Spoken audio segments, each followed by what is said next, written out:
Samantha, how long are you going to take? What time are you coming home? What are you doing with Cindy? It's already this late. Where have you been all morning?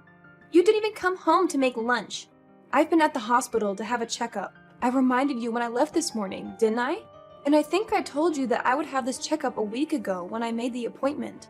I mentioned that I wouldn't be able to prepare lunch for you. I'm thinking of going to my parents' house to let them see Cindy. I'll spend a few hours there, and hopefully Cindy will be able to have a nap before I come home. Cindy was only born last week. You can't parade her about outside all day. You've got to bring her home right now. It's already this late. I can't believe you could be so irresponsible. Don't you care about Cindy at all? She could get sick this late. It's still 1:30, and there's no need to be so overprotective. I've taken precautions for the sunlight, and we're only going to see my parents. It's not like I'm taking her to meet everyone I know or pushing her pram through a crowd of sick people. I'm following the doctor's advice and making sure she can do anything that I didn't think we both could manage. But you can't keep her away from me this long. She's already been away from me for 3 hours. Cindy needs me. You can't do this to her. Give her back to me. What are you talking about? She's not a thing, and she's not yours. I've decided that I'll raise Cindy myself. I can't trust you with her. I've watched how you've been with her for the past week, and it's obvious that you're no good as a mother. You don't know how to take care of her. If you raise her, she'll end up unhappy. Or worse, she'll be unhappy and she'll be rebellious.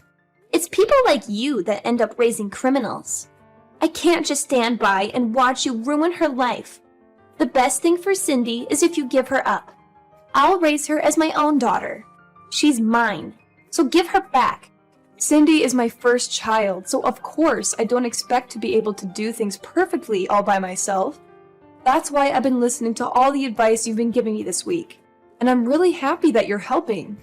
But no matter what I do, you keep on complaining that I'm doing things wrong of me. I'm doing my best to help you. How can you be so ungrateful?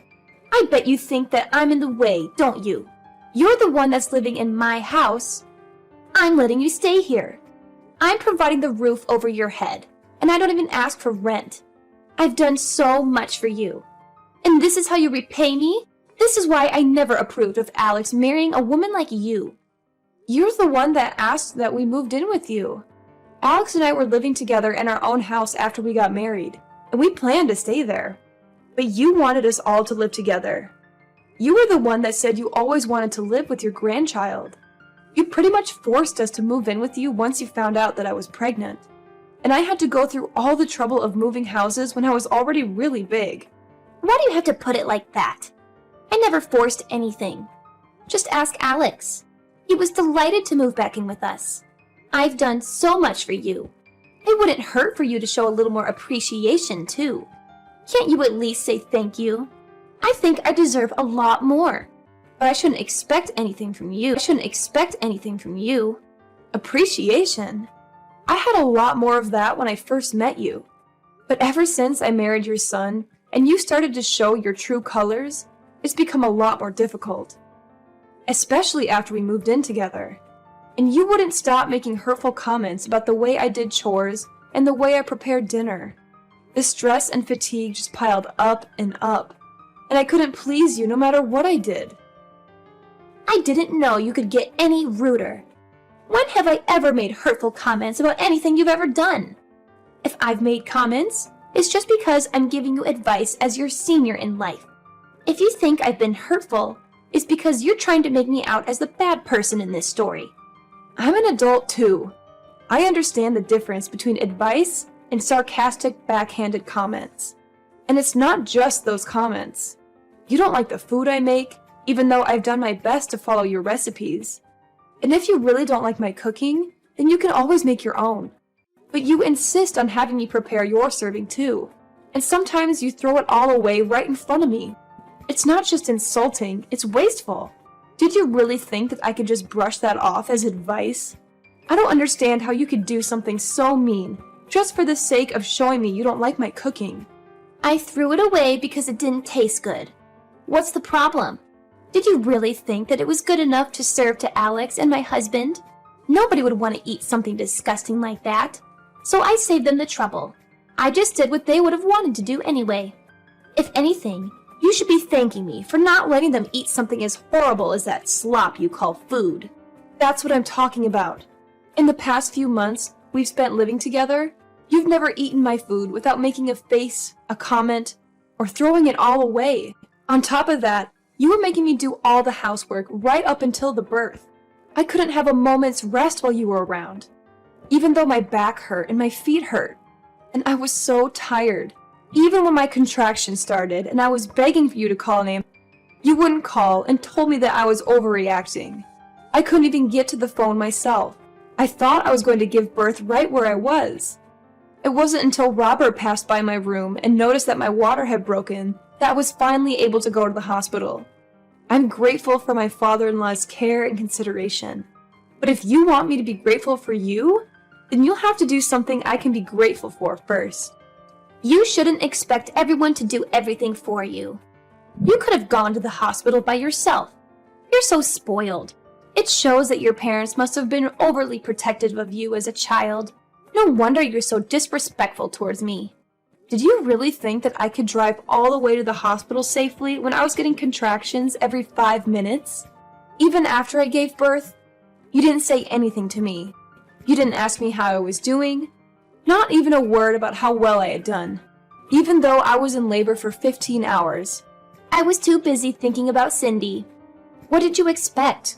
My first and only priority was the baby. So what if you gave birth? It's nothing special. I gave birth too, and you don't see me begging everyone for praise and compliments. I didn't expect you to compliment me, but I think anybody would be happy to hear something from their family. And anything would have done. And I'd like to remind you that I was only discharged from the hospital a week ago. I've been waking up over and over in the middle of the night to feed Cindy. I haven't had any sleep at all this past week. I'm still trying to get used to a lot of new things. A lot of new emotions and a new sleep routine. And I'm literally all over the place. But you're still making me do all the housework. I thought you said that it would be better for us all to live together because you'd be able to help out with the baby. But you haven't been doing anything.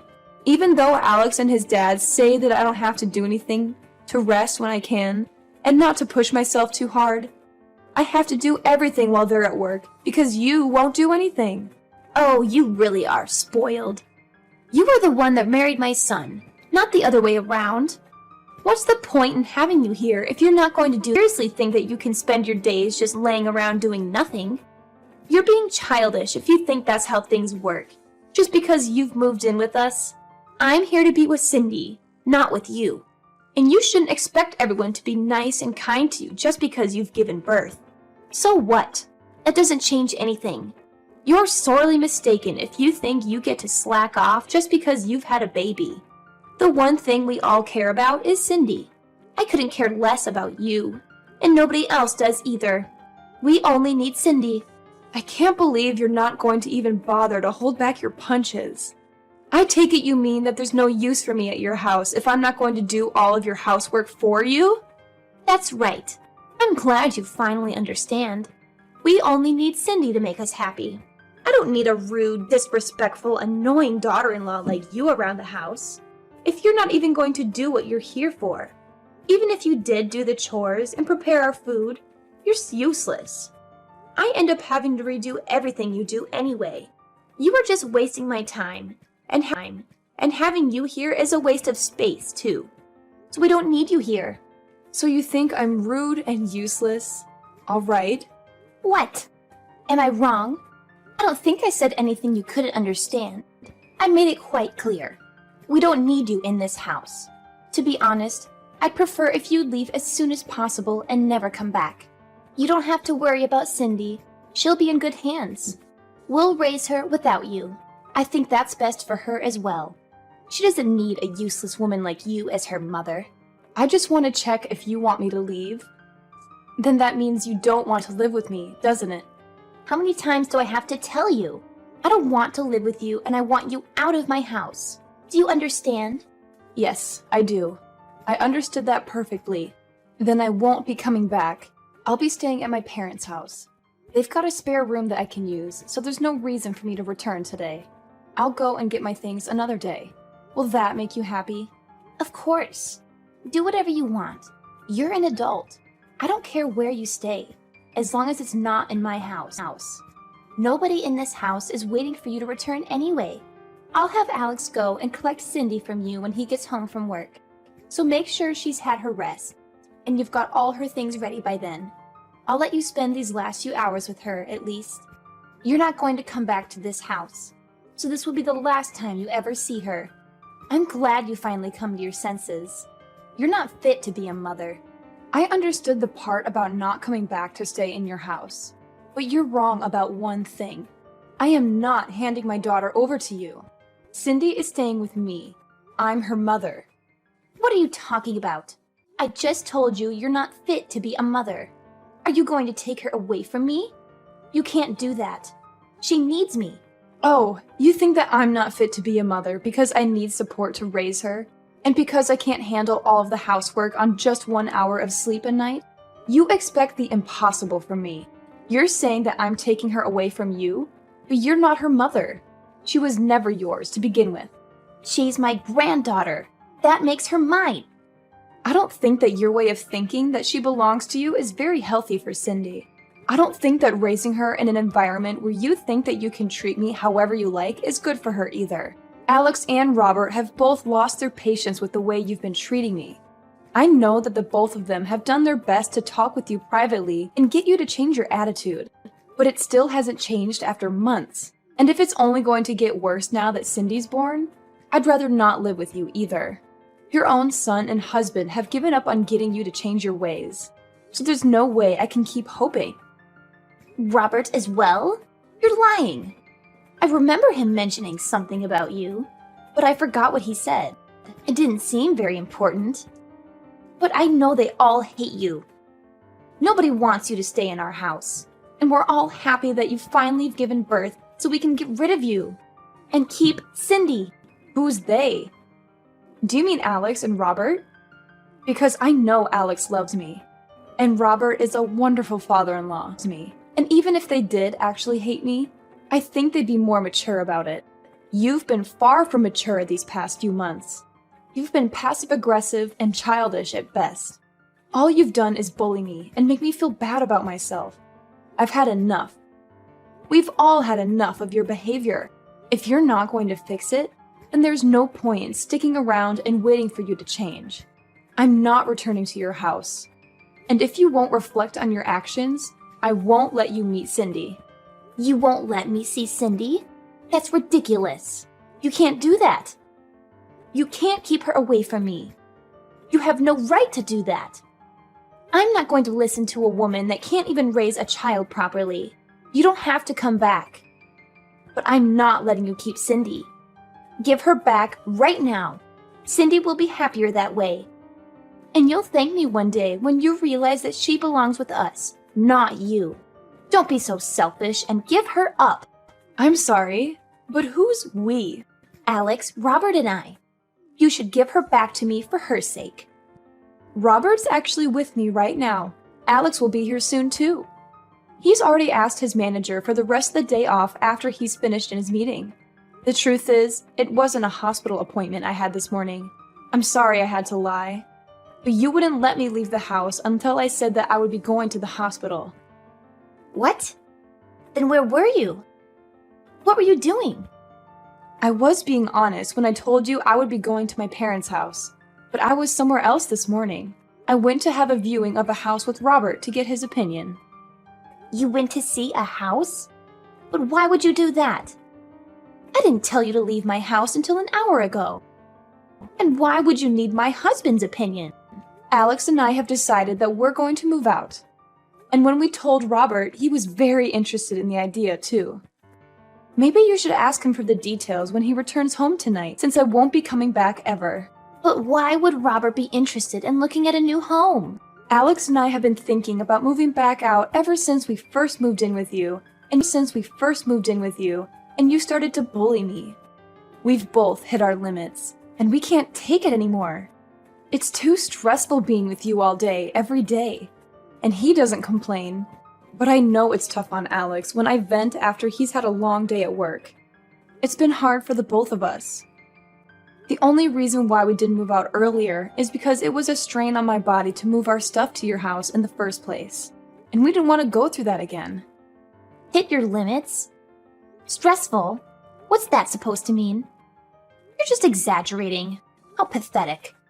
All I'm doing is showing you how to do things properly. Alex has had enough of your behavior too. He can't stand the way you speak to me. And he knows that you've been throwing away the food I make as well. He knows about how you follow me around when I do the laundry and the washing up, nitpicking at every single thing. He promised me that we would make preparations so that we can move out as soon as the baby was born. And he kept that promise.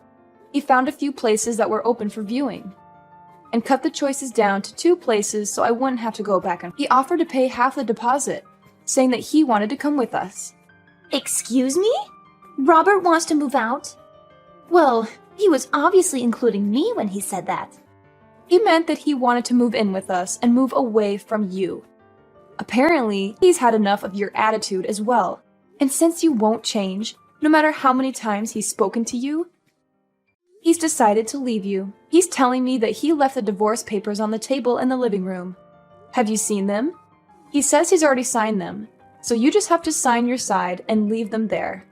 He'll have them filed tomorrow. I found them, but I don't understand.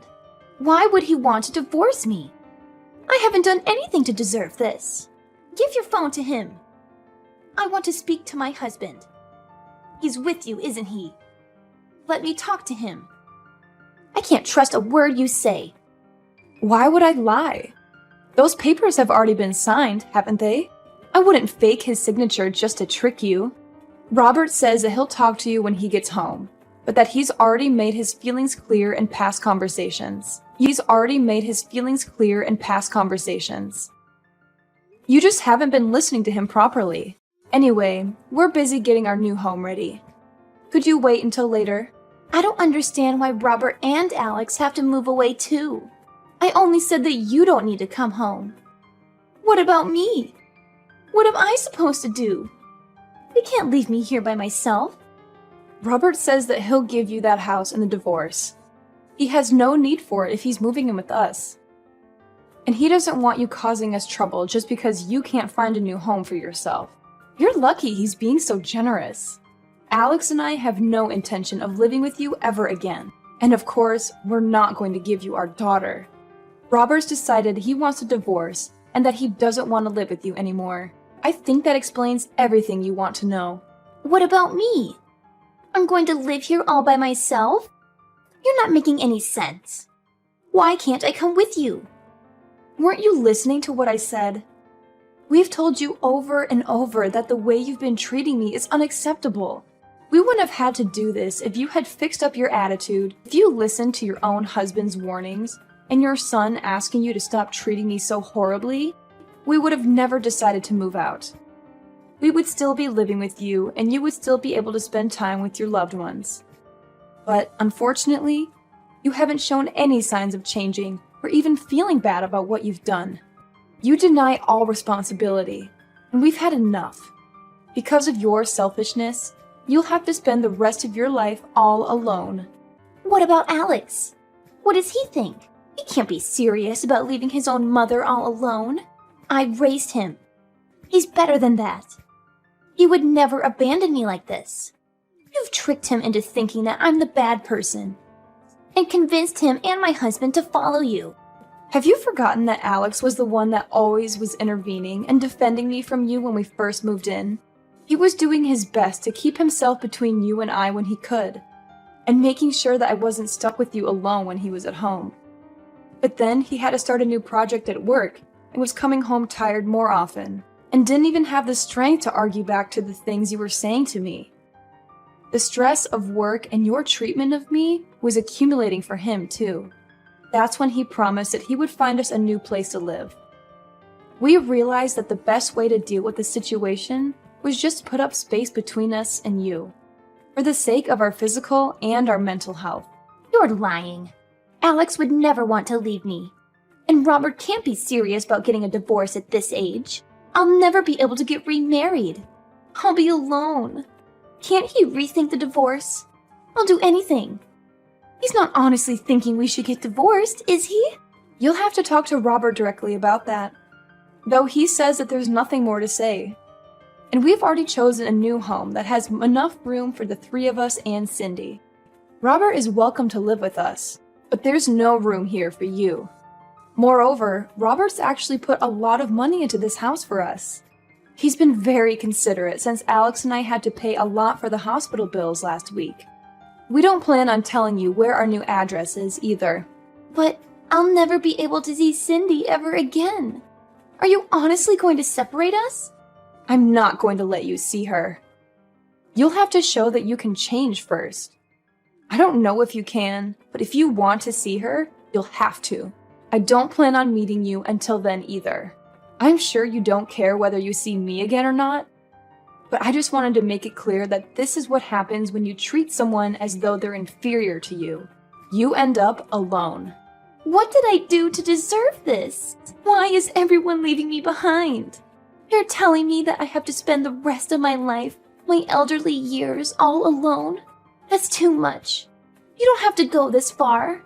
I thought I would be able to spend the last 20 years of my life taking care of my grandchild. I wanted to have peace and quiet and not worry about any of the chores or worry about money. This isn't what I wanted. I was dreaming of my life as a grandmother, but now I'll have to get a job. I have to do everything myself. I won't be able to see her. Really? I guess you hoped that I would be the person to take care of all the chores and plan to live off your husband's saving and pension, all without lifting a finger yourself. But you ended up breaking that dream with your own hands. You should have been more respectful towards the people around you if you wanted them to love and take care of you. I'm tired of you complaining about every little thing I do, but now you'll have to do everything yourself, and you won't be able to see your family ever again. That's the price you've paid. You'll have to accept it. Fine, I understand. I made a mistake. I shouldn't have been so nagging. I'll do my best to get on with you from now on. I'll change the way I've been acting towards you. So please don't move out. It's too late for that. We've already paid the deposit and signed the documents for the house. We won't change our minds about living away from you, and we'll be moving all of our things into the new place over the next few days. We're all going to live here in peace without you. Robert will be returning to your house this evening to pack up our essentials, so you should have a good long talk with him then. He'll be staying there until all of our things have been moved, but he's quite adamant about having the divorce, so I suggest you forget about talking him out of it, and talk about how you can make an effort to change your behavior. That way, you might have a chance to meet Cindy in the future. Samantha, I'm sorry. Let's all live together. I don't want to be alone. I think we might have gotten off to a bad start. But I'll change. I'll do whatever it takes. I'm sure you'll come to understand why I was so harsh towards you. It was for your sake, but I won't do that anymore. Just let me see Cindy. I find it hard to believe that you'll change when you're still making excuses. You can't even apologize properly. It's too late after all. You can't change. Besides, you were saying yourself that you don't want to live with me, remember? I confirmed over and over. And you said that you wanted me to leave. Well, I don't want to live with you either. I hope you'll enjoy your final years without a rude, useless woman like me in the way.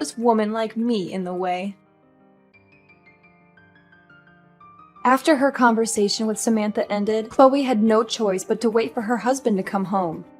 The first thing Robert did when he returned to the house was to tell her that he wanted a divorce, and that he wasn't going to change his mind. He checked that she had signed the papers and took them to his lawyer to have them filed.